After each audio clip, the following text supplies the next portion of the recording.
কখনই কি মনে হয়েছে হৃদয়টা খুব ক্লান্ত, চারপাশে মানুষ আছে তবুও ভেতরে একা লাগছে?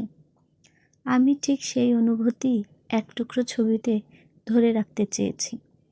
দুটি হাত ক্লান্ত কিন্তু ভরসা হারায়নি। হাতে ধরা এক টুকরো হৃদয় যা সব কিছু হারিয়েও হারায়নি তার আলো। কারণ সেই হৃদয়ের মাঝে লেখা আছে এমন এক নাম যার দিকে তাকালে চোখের পানি শক্তিতে পরিণত হয়, যাকে ডাকলে ভাঙা মানুষটাও আবার নতুন করে দাঁড়াতে পারে।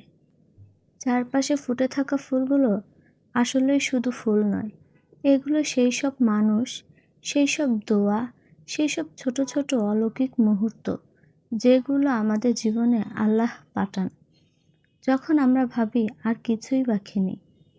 এই ছবি আঁকার সময় আমার হাতে শুধু পেন্সিল ছিল, কিন্তু হৃদয়ে ছিল হাজারো অনুভূতি, ভাঙা স্বপ্ন, না বলা কষ্ট, হারিয়ে যাওয়া অনেক জিনিস, আর সব কিছুকে সোপর্দ করে দেওয়ার এক অদ্ভুত শান্তি।